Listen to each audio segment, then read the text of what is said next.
Hey there, I'm Adrienne, your go-to guide on this empowering journey to self-love and authenticity.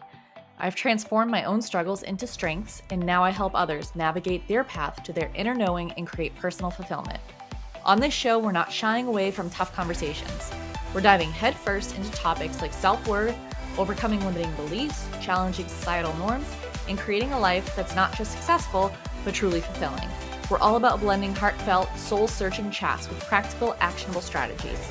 Think of this podcast as your trusty compass on the path to your most authentic life, mixed with a cozy fireside chat with a dear friend. Ready to uncover your true self and lead a life that's in sync with your deepest desires? You're in the right place, friend.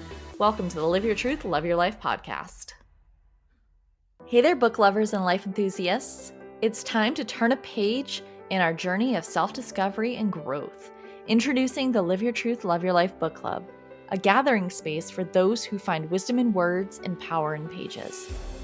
Every month, we'll explore books that ignite our passions, challenge our perspectives, and inspire action towards living our best lives. Starting December 1st, we're diving into a world where personal development isn't just read about, it's actively practiced and lived. If you're tired of reading books that inspire you in the moment, only to find that the lessons fade away, this book club is your solution. We won't just be reading, we'll be connecting, sharing, and growing together. With discussions, exclusive insights, and interactive sessions, this is more than just a book club. Say goodbye to the disconnect between knowledge and action. Are you ready to live your truth and love your life like never before? Visit www.adriancrowley.com/book club to learn more and get on the waitlist.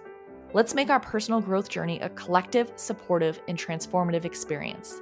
See you there. Hey there, I'm Adrienne. Welcome back to Live Your Truth, Love Your Life. First off, I want to say Happy New Year, friends. And as we step into this fresh chapter, it's a time-honored tradition to pause and ponder our path forward. The new year is not just about a change in the calendar. It's a symbolic new beginning, offering us a chance to reset, refocus, and rejuvenate our lives. I know we tend to put a lot of pressure on the new year, but really it's just an opportunity to start fresh.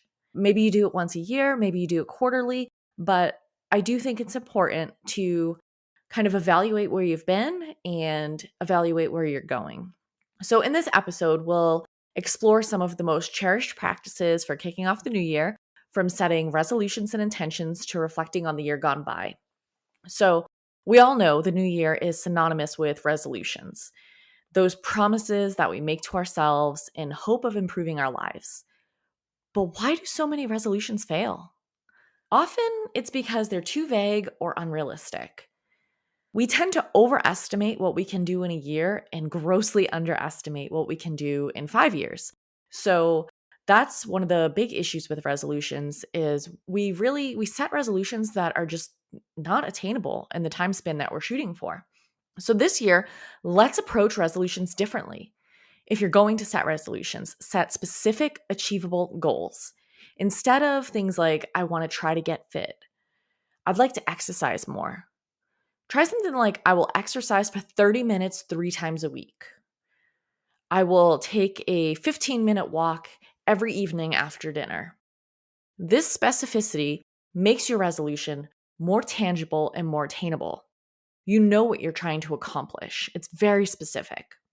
The spirit behind resolutions is self-improvement, it's growth, it is not self-punishment.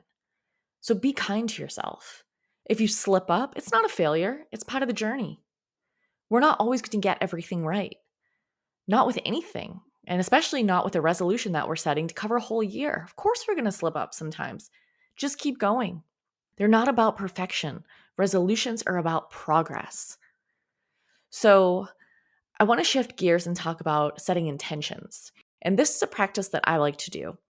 While resolutions are goal-oriented, intentions focus on how you want to be, how you want to feel, how you want to show up in your life.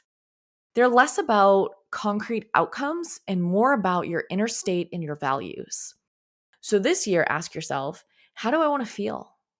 What values do I want to embody? Your answers might guide you to intentions like, I intend to approach challenges with calmness and resilience. I intend to cultivate joy in everyday moments. Intentions allow you to live more mindfully and aligned with your true self.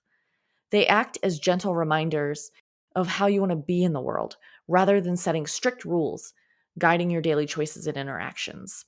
One way to set an intention is you could do these declarative intentions. Like I said, I intend to approach challenges with calmness and resilience. Or another way is to set a word of the year. Now, this is something that I do every year. The word should really encapsulate how you want to show up for this next year. What do you want to focus on? How do you want to be? For my word of the year, I'm still playing with it a little bit. Initially, I was thinking consistency. And I was like, I really like that. It's about showing up over and over again, even when it gets tough, even when you don't want to. And then I was thinking relentless. And I'm like, relentless. I love that. Like that dogged pursuit. You're in it. You're going after everything with everything you got. And you're not giving up. Even when it gets hard, even when it gets tough, you're relentless. And then I thought, that kind of has this energy around that word of burnout, of forcing. So it's like, I don't know that I love relentless. And then I got to infinite. And I really love that word, infinite. It's like without boundaries, without limits. So I really like that. And everything that I approach it with an infinite mindset, infinite abundance, infinite opportunities, infinite outcomes. It's like you're not putting a ceiling on what you can or want to do.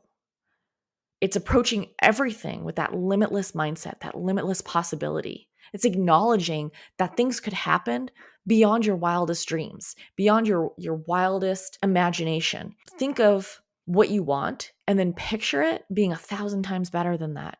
Because that's really the truth of every situation, right? You think you know the outcome, you think you can control the outcome, but oftentimes things happen totally outside of your control. They turn out so different than you thought. And sometimes you're disappointed by that. And other times it ends up being so much better than you thought it could be. That's how I want to approach this new year, with that infinite mindset. So I'm leaning towards infinite. I'm going to do a little more journaling, a little more work around that to be sure that that really aligns with what I want. But going from consistent to relentless and now infinite, energetically, that feels right for me. Once it's kind of set in stone, I like to display it. I like to see it. I've had bracelets made previously where it says the word of the year on there. So every time I look at my wrist, I know that that's the intention I want to keep in mind. It might be a post-it note on my computer monitor, whatever it might be. I like to display it so I can see it, so I can remember it and channel it. So before we, plunge into setting goals and intentions, it's crucial to take a backward glance. This can be tough, right? Especially if we've had a difficult year. It can be tough to kind of dwell on those things, but it's not about dwelling. Reflecting on the past, especially the past year, it helps us understand where we've been and what we've learned.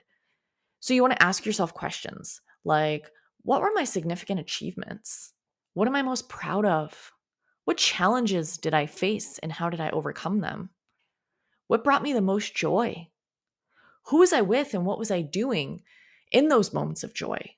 That could be really, really telling for you going into the new year about how you want to spend your time and energy and the people you want to surround yourself with. Another question is, what lessons can I carry forward? So often we go through things that are so difficult, but you make meaning out of them. You mine that difficult experience for a lesson. It's not always easy to do, but when we're able to do that, that's something we want to carry forward. You didn't go through that hard experience just to experience the hardship, just to struggle.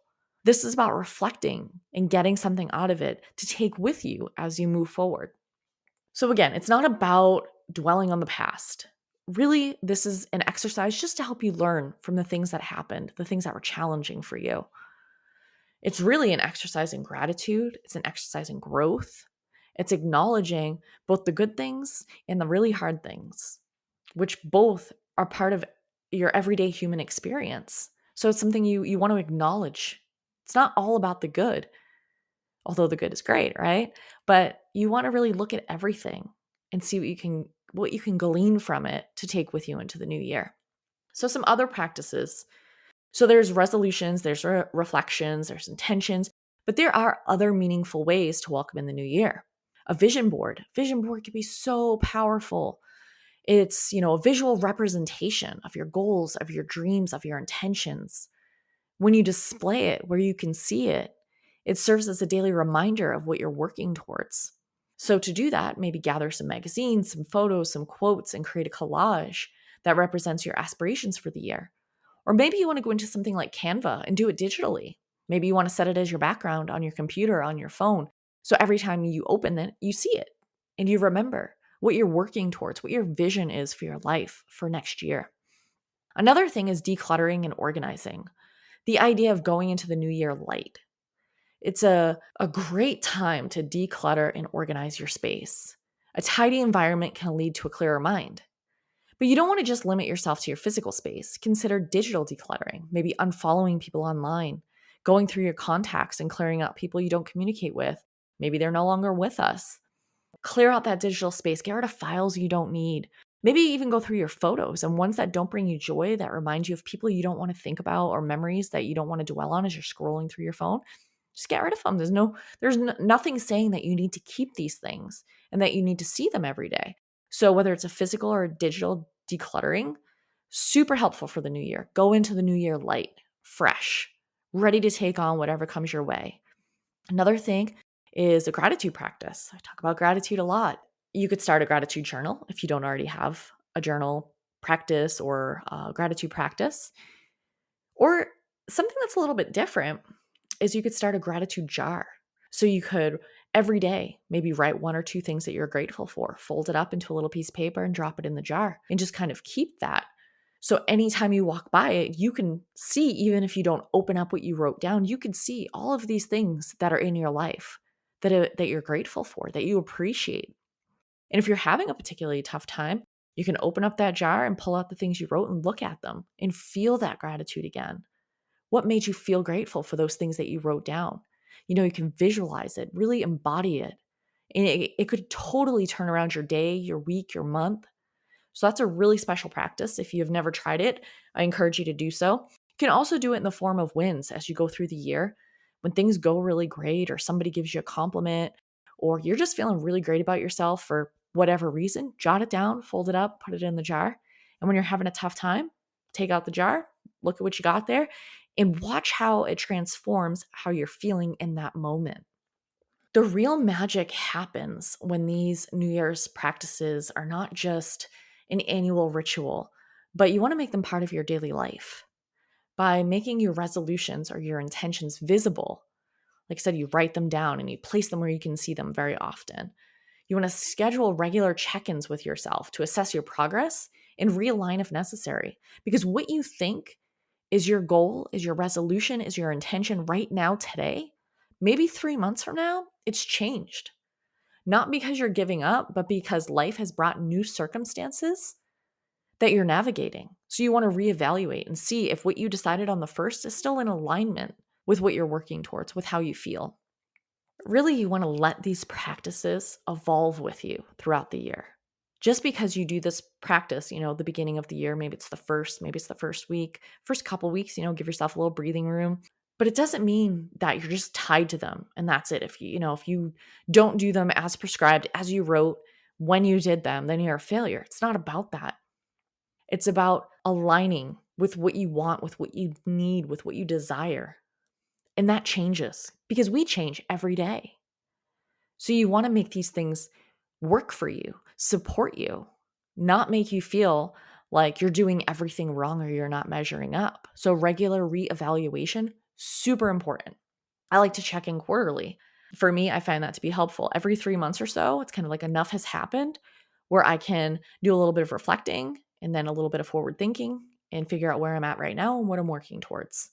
I think that also takes a little pressure off too. If you think about the idea of revisiting, it doesn't mean you have to get it perfect or you have to get it right now, because it can change and it can evolve, and that's perfectly okay.